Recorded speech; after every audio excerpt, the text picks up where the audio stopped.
Hello guys, ഇന്ന് ഞാൻ നിങ്ങളെ മുന്നിലെത്തിയിട്ടുള്ളത് തന്നി നാടൻ സ്റ്റൈലിൽ ഉണ്ടായിട്ടുള്ള ഒരു ചിക്കൻ കറി ആയിട്ട് കേട്ടോ. ഇത് നമ്മളെ അമ്മ പറഞ്ഞു തന്നിട്ടുള്ള റെസിപ്പി കേട്ടോ. അമ്മേൻ്റെ കൈപ്പുണ്യം എന്തായാലും നമുക്ക് കിട്ടൂല, എന്നാലും നമുക്ക് ഒന്ന് ട്രൈ ചെയ്ത് നോക്കാം. നമ്മൾ സൂപ്പർ മാർക്കറ്റിൽ പോയിട്ട് അത്യാവശ്യം വേണ്ട സാധനങ്ങളൊക്കെ ഒന്ന് പർച്ചേസ് ചെയ്തു കേട്ടോ. ലിവർ നമ്മൾ സെപ്പറേറ്റ് ആയിട്ട് വാങ്ങിയതാണ്. ലിവർക്ക് പണ്ട് മുതലേ ഭയങ്കര ഇഷ്ടമാണ് കേട്ടോ. ചിക്കൻ ഏകദേശം 2 മണിക്കൂർ മുന്നേ മാഗ്നേറ്റ് ചെയ്ത് വെച്ചാണ് കേട്ടോ. മഞ്ഞപ്പൊടി, മുളക് പൊടി, ഉപ്പ്, കറിവേപ്പില എന്നിവ ഇട്ടിട്ട് നല്ല മിക്സ് ചെയ്ത് വെച്ചാണ് കേട്ടോ. നമുക്ക് തേങ്ങ ഉണ്ടല്ലോ ചെറുതായി കട്ട് ചെയ്തിട്ട് എടുക്കണം. അതേപോലെ ഉള്ളി, തക്കാളി, ഇഞ്ചി, വെളുത്തുള്ളി എന്നിവ കട്ട് ചെയ്ത് മാറ്റി വയ്ക്കുക കേട്ടോ. ചട്ടിയിൽ എണ്ണ ഒഴിച്ച് ചൂടാക്കിയതിന് ശേഷം നമുക്ക് ഇഞ്ചിയും വെളുത്തുള്ളി ഒന്ന് വാട്ടിയെടുക്കാം കേട്ടോ. അപ്പോഴേക്കും നമ്മൾ ഉള്ളി ഒന്ന് അതിലിട്ട് വാട്ടിയെടുത്തതിന് ശേഷം പിന്നെ അതേപോലെ തക്കാളി നമുക്ക് ചേർത്ത് കൊടുക്കാം. അതൊന്ന് ചൂടായി വരുമ്പോൾ നമ്മൾ ഫ്ലെയിം ഒന്ന് ചെറുതായിട്ട് കുറച്ച് കൊടുത്തതിന് ശേഷം നമുക്ക് അതിൽ മസാലകൾ ചേർത്ത് കൊടുക്കാം കേട്ടോ.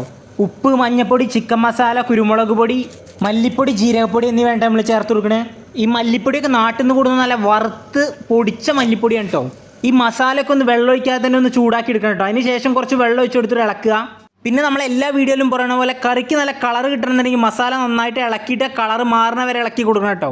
എന്നിട്ട് നമ്മളെ തേങ്ങാക്കൊത്ത് അതിലിട്ട് കൊടുക്കുക. തേങ്ങാക്കൊത്തിട്ട് ഇളക്കിയതിന് ശേഷം നമ്മൾ ആ ചിക്കൻ അതിൽ ചേർത്ത് നന്നായിട്ട് ഇളക്കി കൊടുക്കുക കേട്ടോ. എന്നിട്ട് ഒന്ന് അടച്ച് വെച്ചതിന് ശേഷം നമുക്ക് വേറെ പരിപാടി ഉണ്ട് അവിടെ. നമ്മൾ ഈ ഫുഡ് ഉണ്ടാക്കിയ സ്ഥലം എപ്പോഴും അലങ്കോലാക്കി ഇടില്ല കേട്ടോ. എപ്പോഴും അത് ക്ലീൻ ചെയ്ത് വൃത്തിയാക്കി വെക്കും കേട്ടോ. കറിവേപ്പില, വറ്റൽമുളക്, ചെറിയുള്ളി എന്നിവ നമ്മൾ കട്ട് ചെയ്ത് മാറ്റി വെച്ചു കേട്ടോ. ഇത് നല്ലോണം തിളച്ചതിന് ശേഷം നമുക്ക് വാങ്ങിയേക്കാം കേട്ടോ. ഇനി നമുക്ക് ചെറിയൊരു പണിയും കൂടി ഉണ്ട്. നമ്മളെ ലാസ്റ്റ് പൊടിക്കൈ എന്നൊക്കെ പറയില്ല, ആ സംഭവം കേട്ടോ.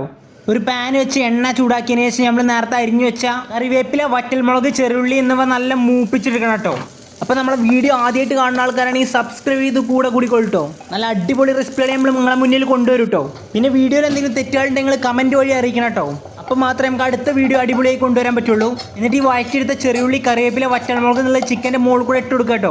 നിങ്ങൾ എന്തായാലും മസ്റ്റ് ട്രൈ ചെയ്ത് നോക്കേണ്ട ഒരു ഐറ്റം ആണ് കേട്ടോ. ഈ കാണുന്ന പോലെ മാത്രമല്ല, കഴിക്കാനാണെങ്കിലും അടിപൊളി ടേസ്റ്റാണ് സാധനം.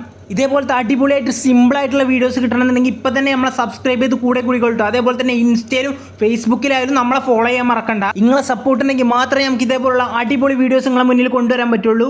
അപ്പോൾ അടുത്ത വീഡിയോ ആയിട്ട് വീണ്ടും കാണാം.